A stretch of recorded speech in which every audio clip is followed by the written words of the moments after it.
क्यों होता है 12 साल में एक बार कुंभ मेले का आयोजन? कुंभ मेले का आयोजन 4 स्थानों हरिद्वार, प्रयाग, नासिक तथा उज्जैन में होता है।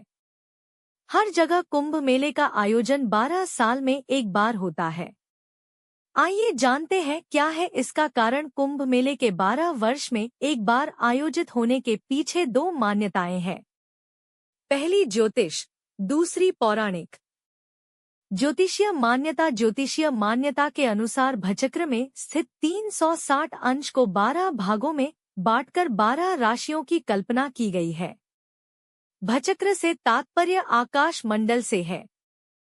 हर कुंभ के निर्धारित मुहूर्त में गुरु और सूर्य विशेष महत्वपूर्ण होते हैं। गुरु एक राशि पर लगभग 13 महीने तक रहता है और फिर उसी राशि पर आने में 12 वर्ष का समय लगता है। यही कारण है कि कुंभ पर्व 12 वर्ष में एक बार होता है। हरिद्वार, प्रयाग व नासिक में हर 12वें साल में कुंभ की परंपरा है। उज्जैन में कुंभ को सिंहस्थ कहा जाता है क्योंकि इस समय गुरु सिंह राशि में होता है। पौराणिक मान्यताओं के अनुसार एक बार इंद्र देवता ने महर्षि दुर्वासा को रास्ते में मिलने पर जब प्रणाम किया तो दुर्वासा जी ने प्रसन्न होकर उन्हें अपनी माला दी, लेकिन इंद्र ने उस माला का आदर न कर अपने ऐरावत हाथी के मस्तक पर डाल दिया, जिसने माला को सूंड से घसीटकर पैरों से कुचल डाला। इस पर दुर्वासा जी ने क्रोधित होकर इंद्र को श्रीविहीन होने का शाप दिया। इस घटना के बाद इंद्र घबराए हुए ब्रह्मा जी के पास गए। ब्रह्मा जी ने इंद्र को लेकर भगवान विष्णु के पास गए और उनसे इंद्र की रक्षा करने की प्रार्थना की।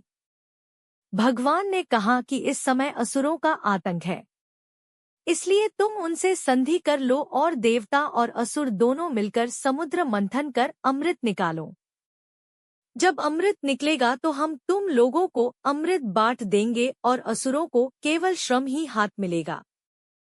पृथ्वी के उत्तर भाग में हिमालय के समीप देवता और दानवों ने समुद्र का मंथन किया। इसके लिए मंदराचल पर्वत को मथानी और नागराज वासुकी को रस्सी बनाया गया, जिसके फलस्वरूप क्षीरसागर से पारिजात, ऐरावत हाथी, उश्चैश्रवा घोड़ा, रंभा, कल्पवृक्ष, शंख, गदा, धनुष, कौस्तुभमणि, चंद्र, मद, कामधेनु और अमृत कलश लिए धन्वंतरी निकले। इस कलश के लिए असुरों और दैत्यों में संघर्ष शुरू हो गया।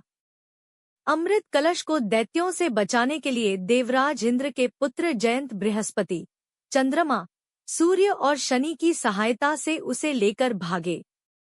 यह देखकर दैत्यों ने उनका पीछा किया। यह पीछा 12 दिनों तक होता रहा। देवता उस कलश को छिपाने के लिए एक स्थान से दूसरे स्थान को भागते रहे और असुर उनका पीछा करते रहे।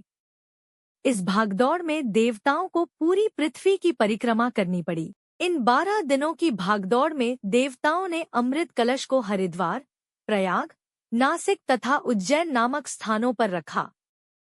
इन चारों स्थानों में रखे गए कलश से अमृत की कुछ बूंदें छलक पड़ी। अंत में कला को शांत करने के लिए समझौता हुआ। भगवान विष्णु ने मोहिनी रूप धारण कर दैत्यों को भरमाए रखा और अमृत को इस प्रकार बांटा कि दैत्यों की बारी आने तक कलश रिक्त हो गया। देवताओं का एक दिन मनुष्य के 1 वर्ष के बराबर माना गया है, इसलिए हर 12वें वर्ष कुंभ की परंपरा है।